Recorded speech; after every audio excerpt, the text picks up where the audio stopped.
Ok, on va donc recommencer et on continue donc avec RAD PHP X2.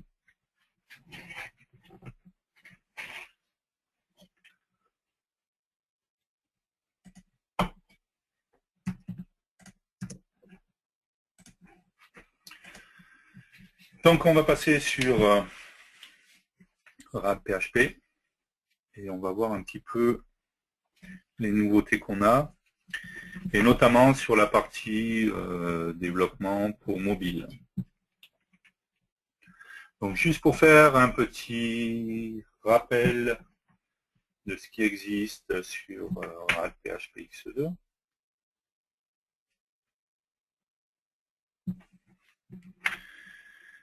Donc je l'ai dit ce matin, mais je préfère le repréciser. RAD PHP X2, c'est un IDE donc, qui va nous permettre de faire du développement web, en l'occurrence sur PHP.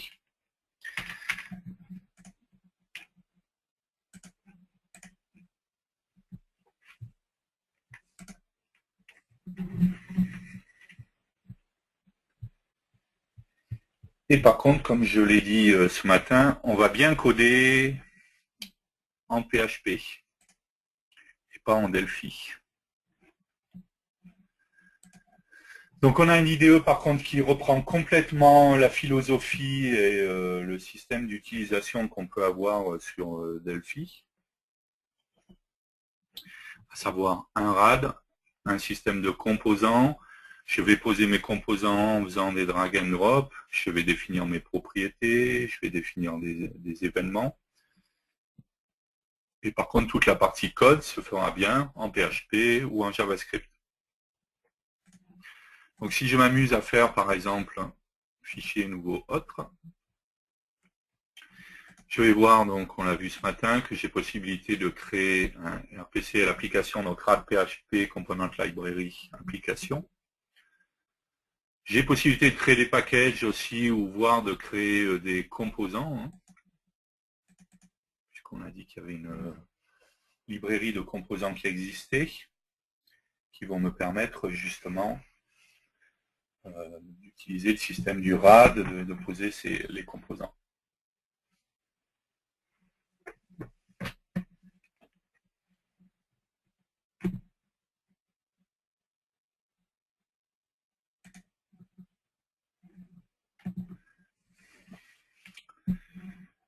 Ok.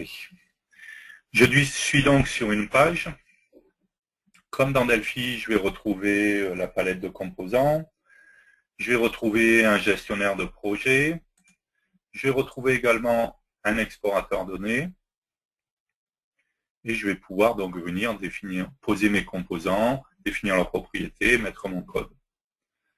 Donc on l'a vu ce matin, si je m'amuse à faire... Je vais juste fermer tout ça.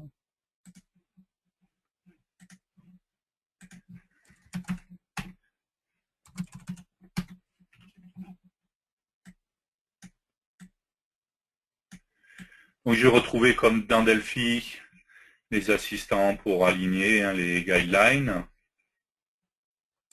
Je vais pouvoir poser mes composants sur ma page. Ça reste ma page web, en l'occurrence. En double-cliquant, je vais me retrouver sur mon événement clic. Avec les mêmes raccourcis que dans Delphi, je vais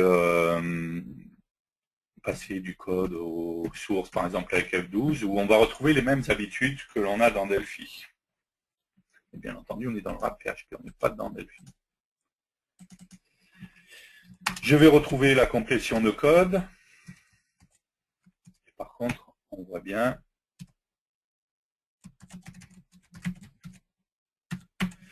je tape du code PHP, voire du JavaScript, et à aucun moment je me fais du Delphi, bien entendu.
Ok, je vais donc devoir enregistrer les fichiers. Je rappelle qu'on est sur du web, hein, donc c'est pas comme dans Delphi, on n'a pas une application native qui serait compilée, c'est bien du web et du PHP. Et donc j'ai bien mon code qui est exécuté. Donc le but c'est vraiment que très rapidement, comme je le fais dans Delphi, je vais pouvoir créer des applications web. Si on jette un œil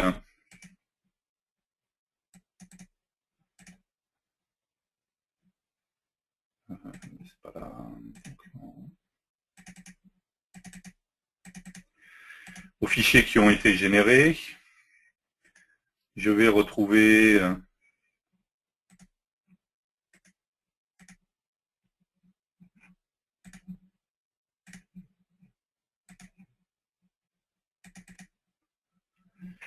un fichier projet en fait, qui lui ne va contenir que les paramètres et les fichiers qui sont contenus dans le projet.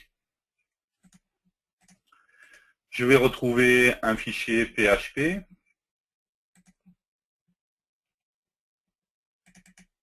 qui est bien l'équivalent du code que j'ai tapé, hein, d'accord, de ce que j'ai ici, en unité PHP. Et je vais retrouver un fichier xml.php que l'on pourrait comparer au fichier DFM que l'on a dans Delphi, dans lequel je vais tout simplement trouver au format XML le paramétrage de tous mes composants.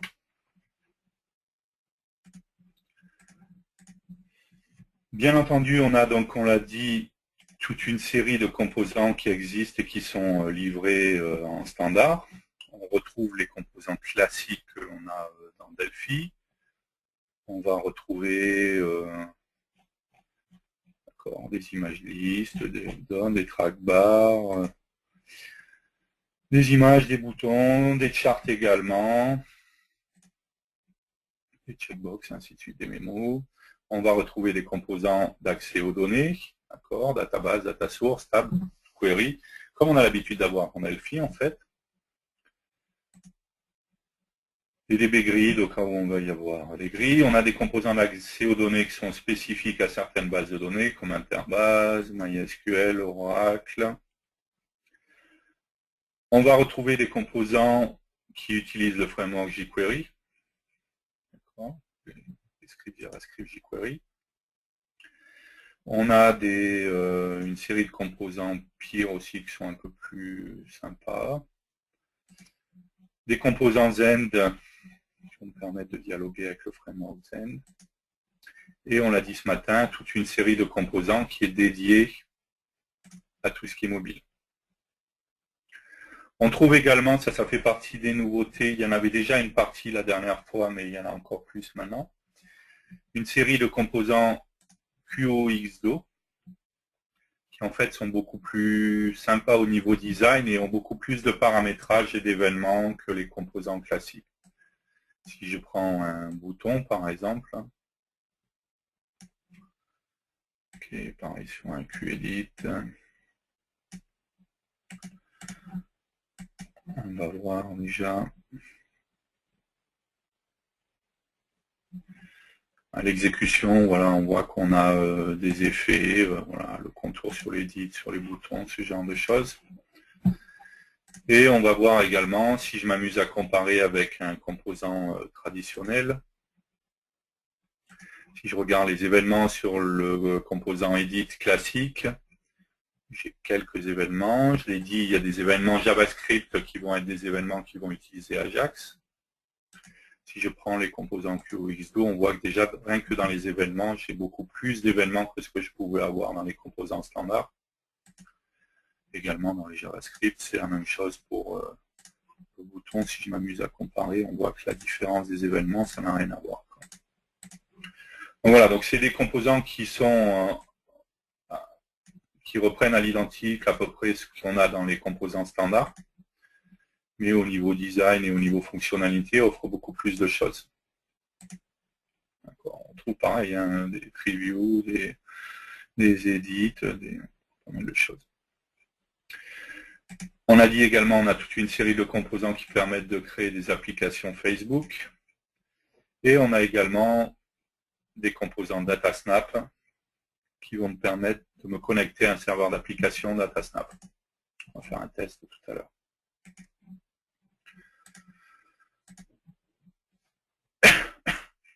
Pardon. Donc je peux, juste en posant les composants, définir ma fenêtre. Je pourrais rajouter des connexions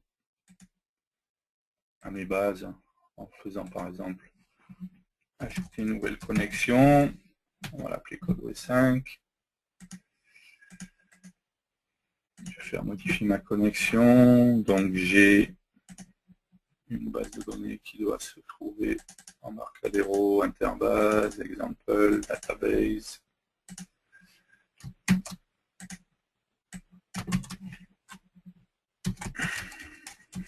Employé.gdb. Username 6dba, master key pour le password.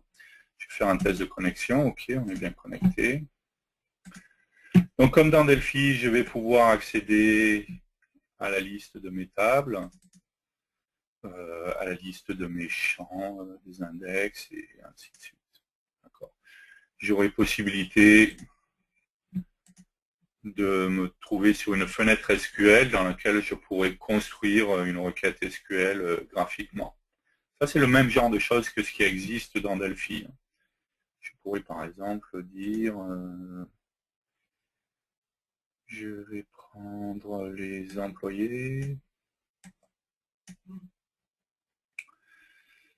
les projets des employés, automatiquement là, l'action s'est faite, les jobs, la relation se fait directement. Je peux modifier ma relation, savoir si je veux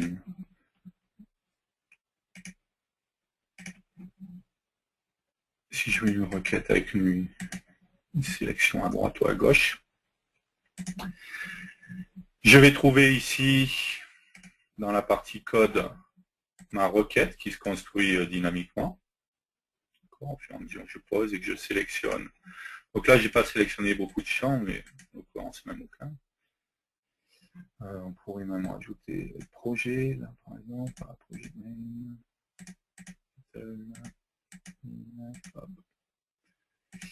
name salary. Automatiquement, on voit bien que j'ai ma requête qui s'est construite directement.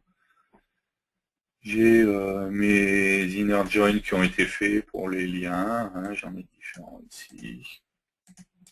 Et je pourrais, pardon.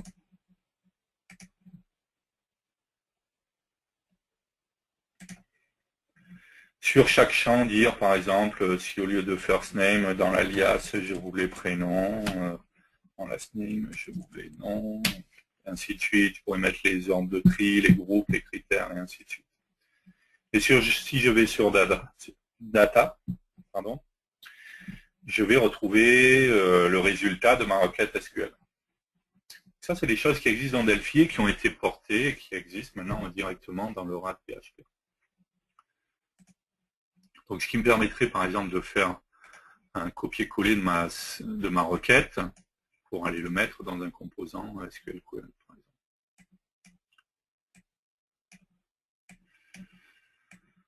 OK. Et donc, si je voulais récupérer ma table employée, par exemple, je pourrais faire juste un drag and drop. Automatiquement, il m'a créé une DB grid, tout simplement parce qu'ici, au niveau des datasets, on a paramétré que le composant de base devait être une DB grid, donc qui va fonctionner pendant les drag and drop, où j'aurais pu choisir les composants QoXDO avec une QDB grid. Si je faisais des drag and drop sur les champs, automatiquement me créerait un label où je pourrais choisir d'autres types de champs.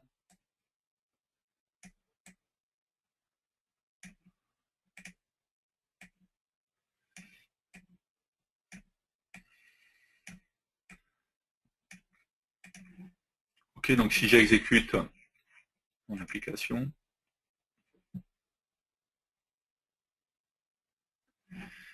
qu'est-ce qui se passe?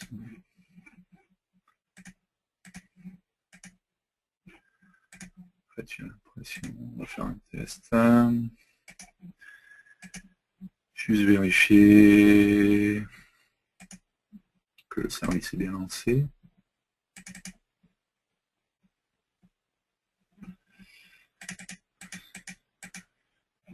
Mais en l'occurrence, oui, puisqu'il m'a trouvé méchant, donc sinon il n'aura rien trouvé. Il est bien lancé. Bon, je me demande s'il n'y a pas un souci avec mon install d'Interbase, ce qui expliquerait peut-être aussi les problèmes au DLC, j'en sais rien. On va faire un test avec Firebird, du coup. Donc je dois avoir une base Firebird ici, exemple build. Ok, on va modifier la connexion qu'il y a là. Donc de la même manière que dans l'interbase, je précise le lien vers ma base. Ok, il se connecte bien. On va supprimer ça. Drag and drop de ma base employée, de ma table employée. Ok.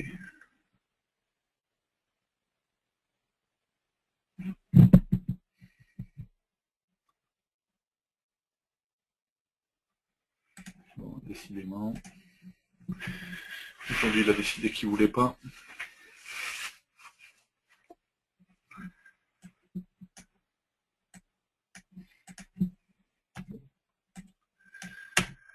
Ok. Ça, c'était des choses de toute manière qui existaient déjà. Hein. C'était pour refaire un petit tour de ce qu'on peut avoir dans RadPHP, comment ça va fonctionner. C'était déjà le cas dans les anciennes versions de RadPHP. Ce qui est intéressant surtout, c'est la nouveauté avec le développement pour mobile. Alors, on va avoir deux choses. Enfin, une chose, pardon. La possibilité de créer une mobile application qui nous permettra de créer ensuite, on verra, des applications pour deux types de plateformes différentes. Donc je vais pouvoir créer, au lieu de créer une RPCL application, créer une mobile application.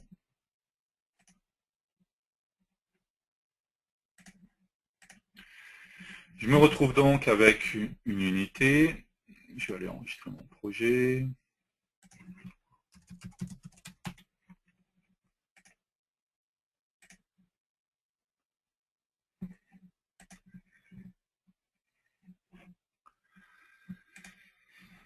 Je suis donc sur une fenêtre. Je me retrouve donc, si ce n'est qu'on n'hérite pas des mêmes types d'objets pour les pages, mais après, pour tout ce qui est le code, je vais faire code PHP et JavaScript comme j'ai l'habitude de le faire. Si ce n'est qu'on va pointer sur le framework jQuery Mobile.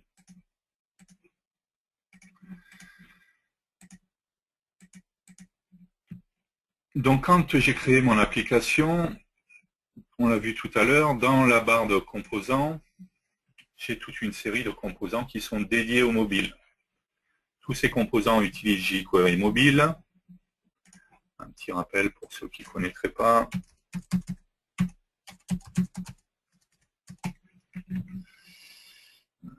Ok.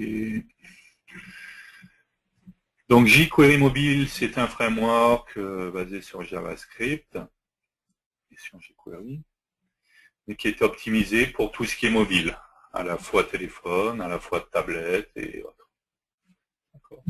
Aujourd'hui, c'est spécifié là, il est capable de fonctionner avec iOS, Android, BlackBerry, Bada, Windows Phone, WebOS, Symbian et Migo. Il va nous permettre d'avoir des IHM qui vont être optimisés pour tout ce qui est mobile, mais il va également nous permettre d'utiliser tout ce qui est propre au mobile, à savoir les devices, la caméra, les contacts, ce genre de choses.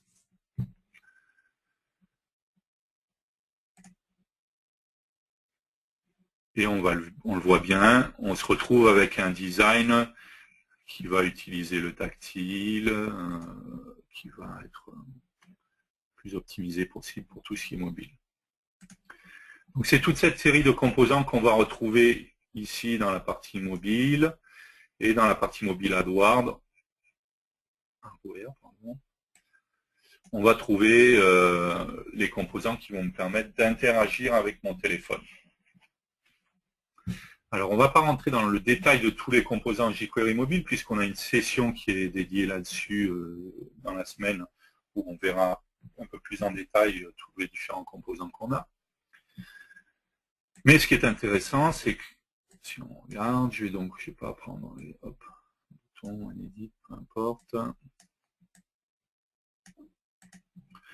Donc je me retrouve avec les propriétés que je peux modifier, bien entendu. Les différents événements sur mes boutons, sur mon edit, de la même manière. Donc comme je l'ai fait tout à l'heure,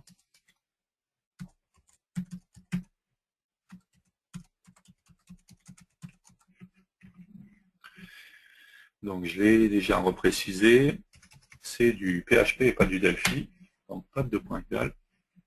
Au passage, on remarque ce qui est normal puisqu'on n'est pas dans une application compilée, c'est que si je m'amusais à mettre deux points égales et à exécuter mon application, voilà, tout ce qu'il dira, c'est qu'il y a une erreur, mais à aucun moment il va m'empêcher d'exécuter mon application. C'est normal, il a besoin d'enregistrer et de le lancer pour voir où est le problème. C'est pas compilé comme dans Delphi. Il me souligne quand même l'erreur, et si on regarde dans la structure, on voit qu'il me précise quand même qu'il y a une erreur à cet endroit-là.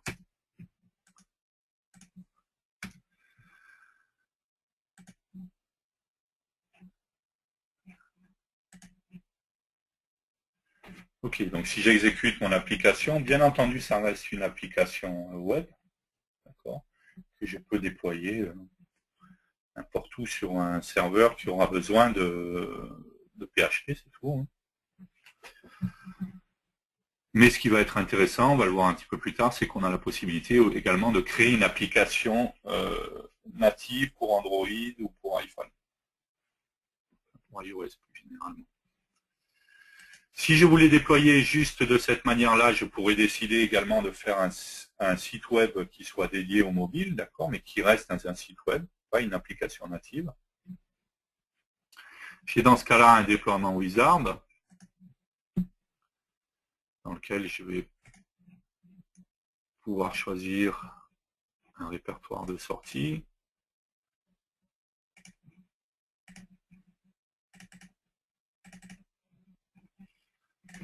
Je prends un peu tout ça. Hop.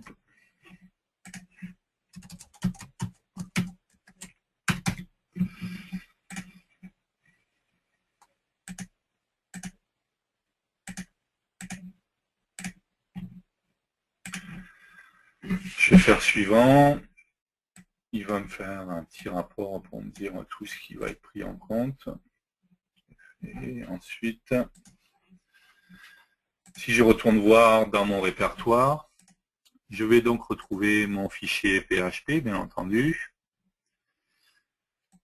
Et je vais également retrouver mon fichier XML. On a dit que c'était l'équivalent d'un fichier DFM. Par contre, ce qui est important, c'est qu'on retrouve un sous-répertoire RTCL dans lequel je vais trouver en fait tous les fichiers PHP et JavaScript qui tout simplement constituent les composants qu'il y a dans mon application et qui sont disponibles. Donc si j'avais besoin de déployer cette application, il me suffirait tout simplement de prendre tout ce qui est là et d'aller le copier sur mon serveur web, que ce soit un serveur Linux ou Windows. Tant que PHP est installé et disponible, il n'y a pas de problème.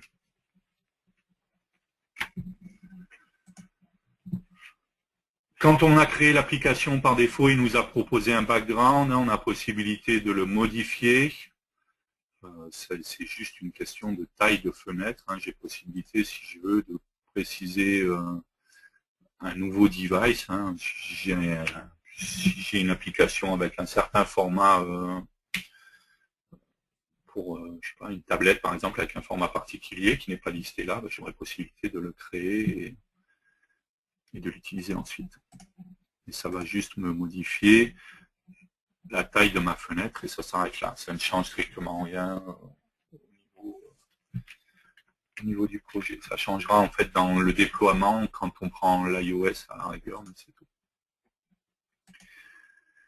Donc ce qui est important et ce qui est intéressant, bien entendu, c'est la possibilité de créer des applications natives pour iOS et pour Android. Alors, c'est des applications qui vont utiliser le framework PhoneGap. Pour ceux qui ne connaissent pas. Donc PhoneGap, c'est une plateforme HTML qui va utiliser pleinement l'HTML5 pour packager en fait une application web de manière à en créer une application native qu'on va pouvoir déployer ensuite sur des mobiles. Que ça soit. Alors, dans la version de PhoneGap qui est ici, on peut déployer sur pas mal de devices. Dans le RAD PHP aujourd'hui, ce qu'on propose pour le moment, c'est iOS et Android. Pour ça, donc, une fois que j'ai créé mon application, je vais avoir dans le menu Tool un Wizard for PhoneGap. Je vais donc choisir ce Wizard. Je vais avoir possibilité de choisir soit pour iOS, soit pour Android. Choisissons Android d'abord. Je vais faire suivant. Il me demande de repréciser quel est le nom de l'application, quelle est la page d'index, le nom de la compagnie. En faisant suivant, je vais avoir possibilité de préciser les différents icônes qui seront disponibles pour mon application. Je pourrais aller chercher tout simplement les images ici au format JPEG, PNG, GIF, en fonction des tailles qui sont précisées ici, bien entendu. Je vais faire suivant. Il me met quelques conseils puisqu'il me précise, en fait, si je retourne sur ma page,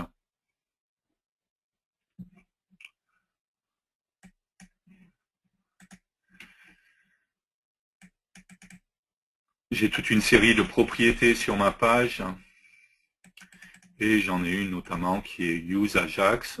En général, quand je déploie sur un mobile, vu que JQuery mobile est basé là-dessus, il va falloir cocher pour mettre que c'est pas true et préciser également l'URL où ça va être déployé.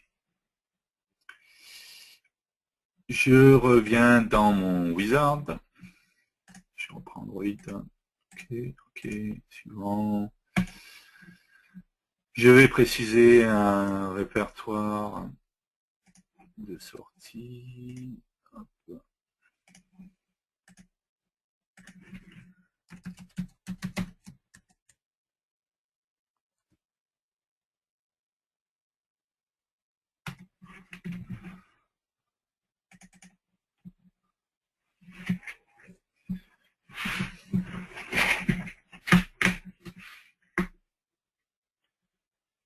Ok. Je vais donc mettre ça là. Je reviens donc.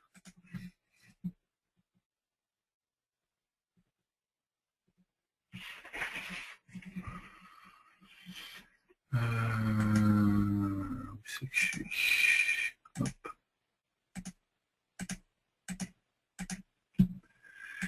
Je vais faire suivant. Automatiquement, il me met tout ce qui a été exporté, d'accord. En faisant suivant, ensuite, je vais avoir possibilité de choisir si je veux l'exécuter sur mon émulateur ou sur un device que j'aurais connecté à ma machine. J'ai donc créé un émulateur puisqu'on a un Android SDK qui est fourni avec leur PHP qu'il faudrait installer. Je vais faire suivant. Et malheureusement, là, ça va être le drame. que j'ai refait un test juste avant la session. Je ne sais pas si j'ai un problème avec ma version Android. Voilà. On a vu un beau message Java, pas Android, Java, je voulais dire, qui s'est affiché et il ne se lance pas dans mon émulateur.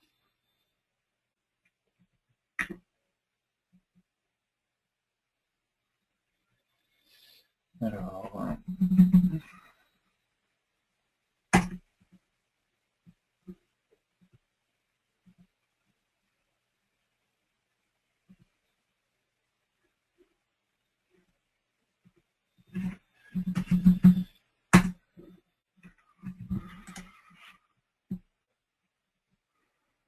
donc j'ai bien une erreur.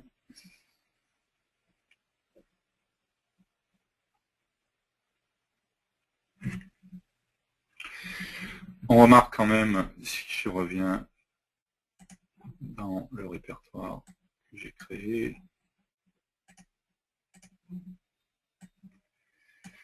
qu'il m'a créé toute une série de fichiers, bien entendu. Et dans le répertoire bin, je vais retrouver mon fichier APK, qui est en application pour Android, que je pourrais déployer directement.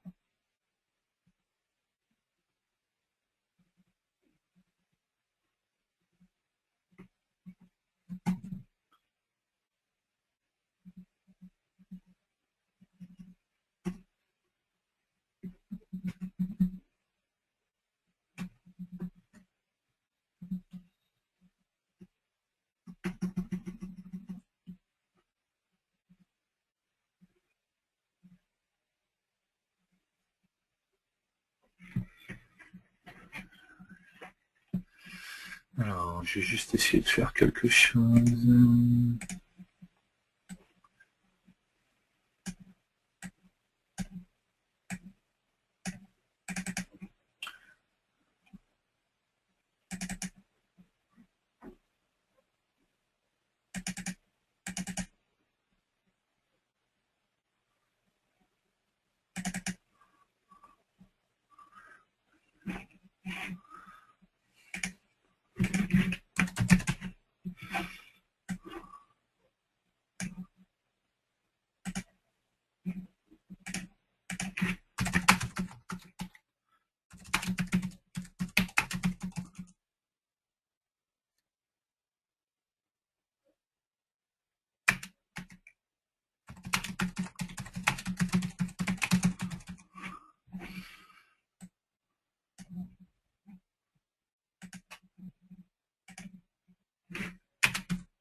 Il a fini par lancer.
Enfin.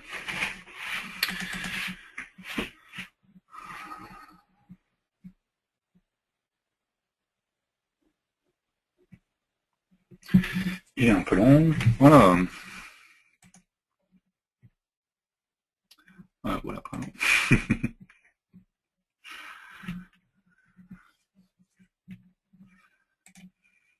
D'accord. Bon, il doit y avoir un autre problème.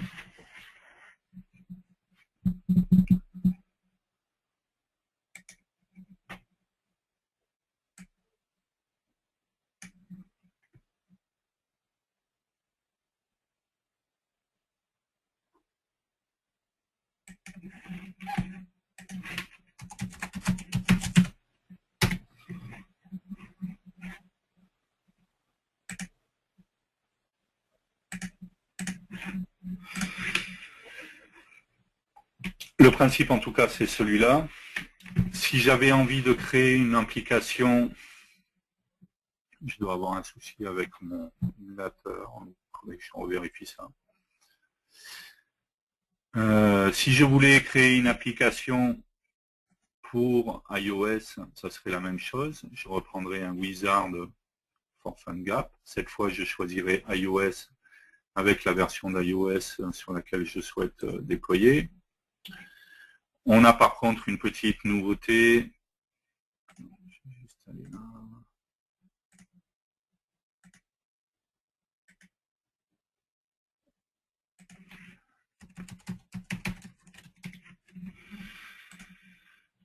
Je précise bien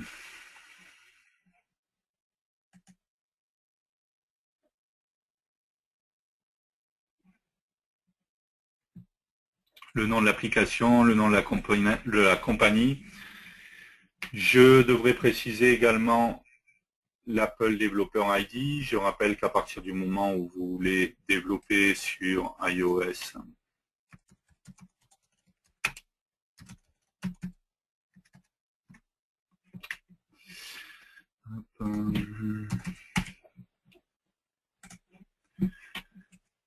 Vous devez vous enregistrer au programme Apple Developer.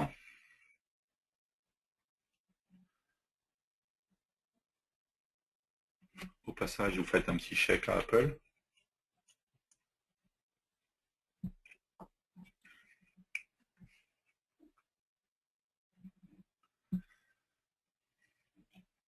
D'accord, donc vous devez vous enregistrer. Vous devrez payer, si je me souviens, 99 $ par an, qu'il faudra renouveler à chaque fois. Chaque année, qu'en fait. À partir de ce moment-là, vous aurez un Apple Developer ID qui vous permettra de déployer directement sur l'Apple Store. Donc vous rentrerez ici votre Apple Developer ID. De la même manière que sous Android, on va pouvoir préciser les différentes icônes qui sont utilisées, le répertoire de sortie,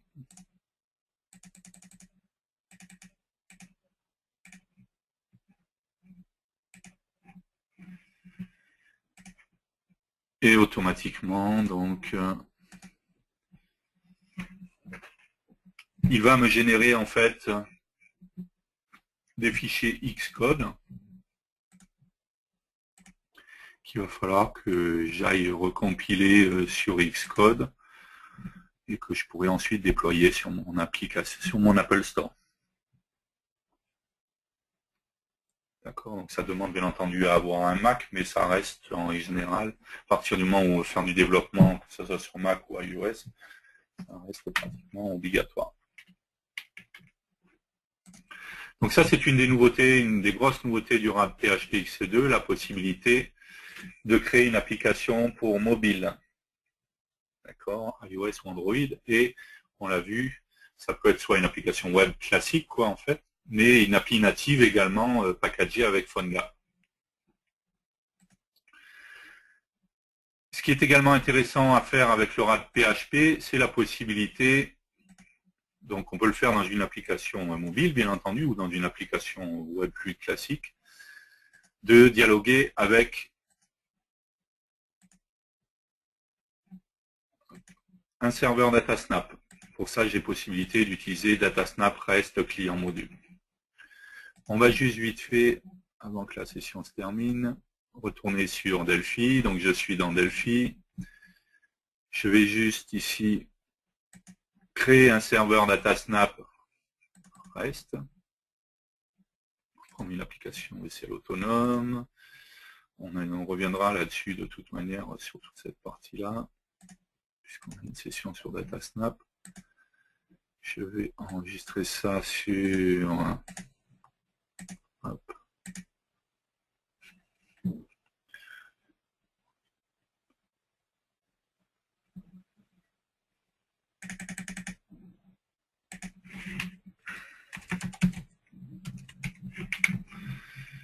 Ok.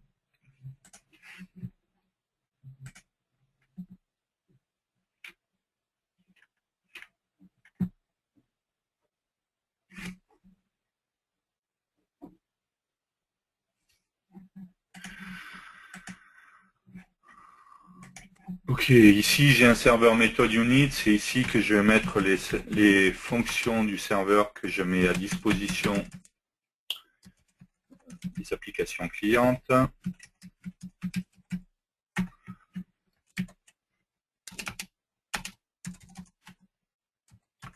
Donc je rajoute juste une fonction data serveur pour qu'on voit bien de l'autre côté qu'on voit bien toutes les fonctions, même les nouvelles que j'ai rajoutées, pas que celles qui sont en exemple par défaut.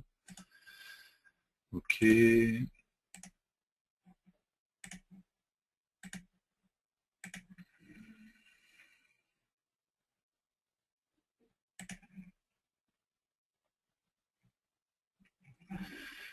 Si j'exécute mon serveur ici,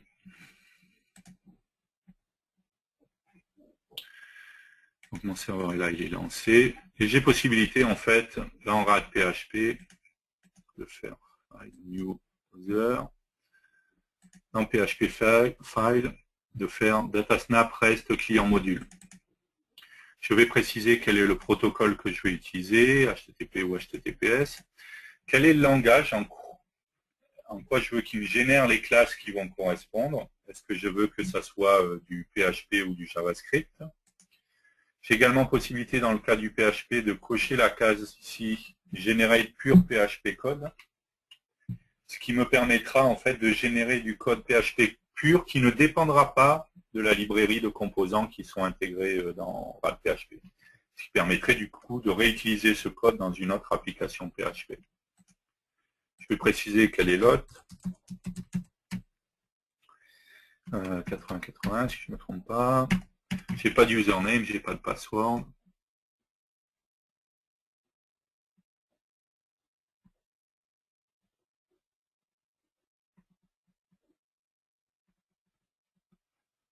Donc ça non plus, c'est pas une nouveauté de la XE2 en fait. Hein. C'était déjà le cas dans les versions XE.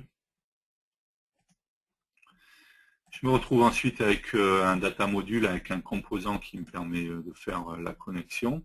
Et ce qui est intéressant surtout, c'est que je me retrouve avec une unité qui s'appelle client class unit one, dans laquelle je vais pouvoir trouver toutes les classes et toutes les fonctions chez une classe tserver méthode 1, dans laquelle je vais retrouver ma fonction echoString, ma fonction reverseString et également ma fonction DataServer. Donc il me suffirait juste ensuite d'appeler cette classe pour pouvoir accéder directement aux fonctions qui sont définies sur le serveur DataSnap. On refera ce genre d'exemple dans la session sur DataSnap. On a une session DataSnap aussi, dans laquelle on verra comment on peut créer des serveurs d'application et plein de clients différents en fait.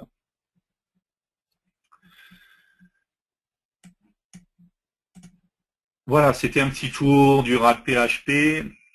Pour parler, déjà, on refaire un petit tour et remontrer pour ceux qui ne connaissaient pas forcément l'outil, ce qu'on peut faire avec, mais également les nouveautés, notamment avec la partie jQuery mobile et surtout avec l'intégration de PhoneGap.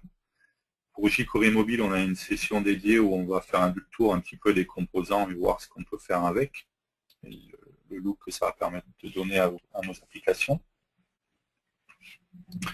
Si vous avez des questions, allez-y, c'est parti.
Alors, qu'est-ce qu'on a comme question?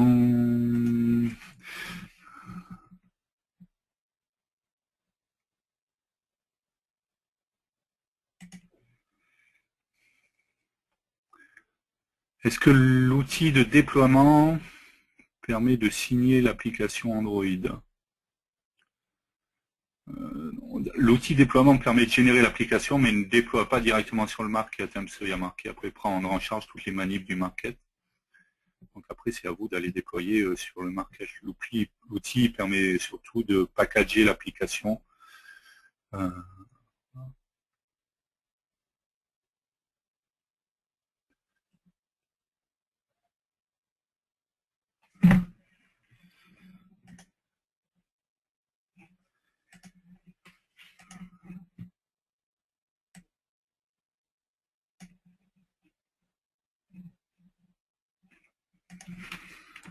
Ensuite,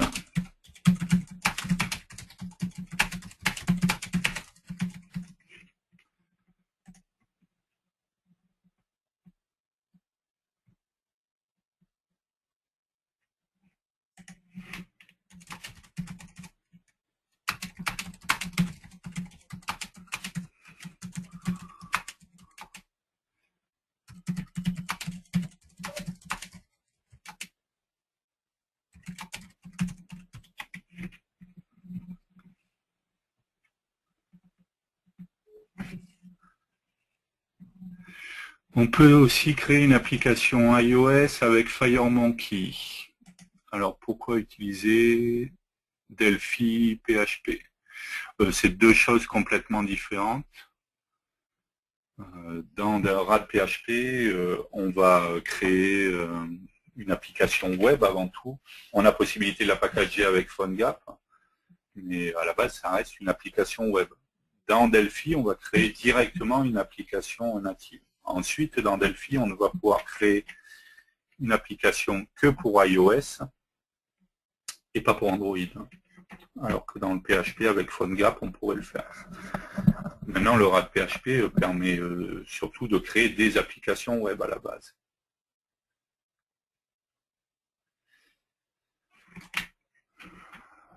Donc, il y a une question d'une personne qui demande ce qu'est un serveur d'application. Par défaut, souvent, quand vous faites des applications, vous faites du client-serveur. Il y a une application cliente et une base de données.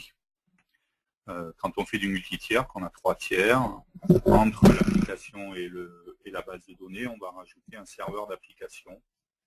C'est une application qui va tourner. C'est elle qui, en général, contient tout le côté métier de l'application.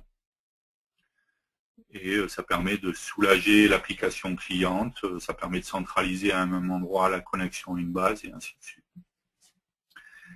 Peut-on utiliser les frameworks PHP, par exemple Zen avec RAD PHP? Oui, on a vu qu'avec RAD PHP, il y a toute une série de composants qui sont disponibles pour Zen, justement. On les voit ici. J'ai bien une rubrique Zen dans lequel je peux justement utiliser toute une série de composants qui vont me permettre de dialoguer avec le framework Zen.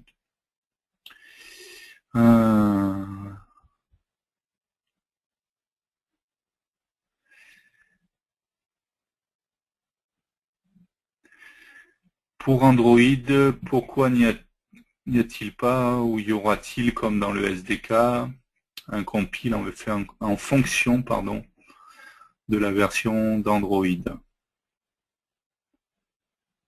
C'est pourtant le cas avec iOS. C'est plus une question de... Je pense que c'est plus par rapport aux versions d'Android supportées avec PhoneGap et avec le RAD PHP à l'heure actuelle. Il n'y a peut-être pas forcément de différences qui font qu'on a besoin de compiler pour telle ou telle version d'Android. Je sais pas, je suis pas un expert Android non plus. Mais j'utilise actuellement IntraWeb. Que dois-je utiliser pour migrer vers une appli iOS native avec une connexion vers une base de données? C'est deux choses complètement différentes. On ne passe pas d'IntraWeb à RAD PHP. C'est deux outils complètement différents déjà. Et dans RAD PHP, on fait bien du PHP avec du JavaScript. Dans IntraWeb, je vais faire du Delphi. Ça va me générer soit une application native, soit une DLL API. Donc, c'est deux choses complètement différentes. Enfin, si j'ai une application IntraWeb, je veux la porter sur RAD PHP, ça me demande à tout réécrire. Ou de la même manière, si je veux faire une appli iOS native en utilisant Delphi, il faudra que j'utilise FireMonkey. Donc, de toute manière, ça m'obligera à tout réécrire. Mais là, vous voulez passer d'une appli web, en fait, à une appli iOS natif. Si ça avait été avec PHP, peut-être dans le RAD PHP, ça aurait été plus simple, mais dans IntraWeb, il n'y a pas de solution miracle, en fait.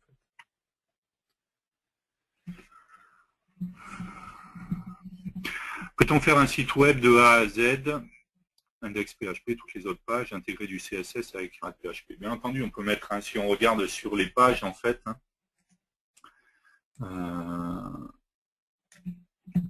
j'ai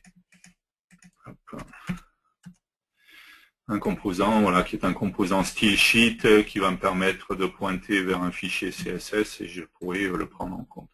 De la même manière, on a la notion de template également, avec les fichiers HTML dans lesquels on va mettre le design en fait du site, et n'avoir dans la page PHP que le code de l'application. Donc il n'y a pas de souci, on peut faire un site web complet, il n'y a pas de problème. Est-il prévu un déploiement pour Windows Phone? Non, c'est pas prévu pour le moment. Déjà, parce que c'est quand même complètement différent la manière dont ça fonctionne sous Windows Phone. Je sais qu'il y a des choses qui existent avec PhoneGap, mais a priori, c'est pas très simple la conversion dans leur app PHP pour utiliser PhoneGap. Donc, pour l'instant, il n'y a pas d'infos comme quoi ça devait être porté.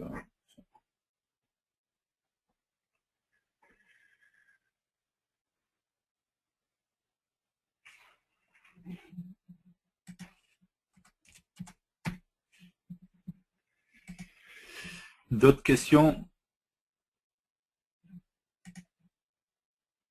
Peut-on accéder aux applications existantes sur mobile? Exemple, contact, agenda, via PHP.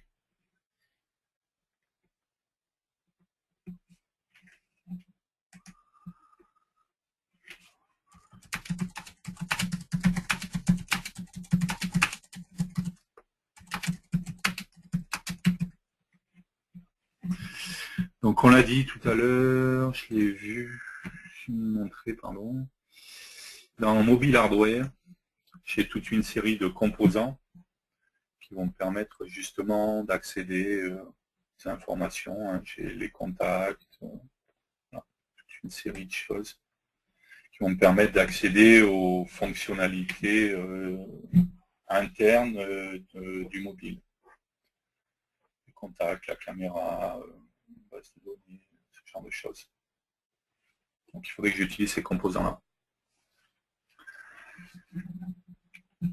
D'autres questions?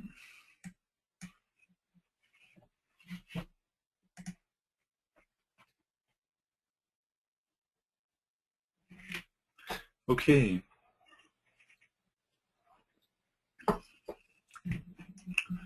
On prend 5 minutes et on se retrouve pour la prochaine session où on va parler de 64 bits.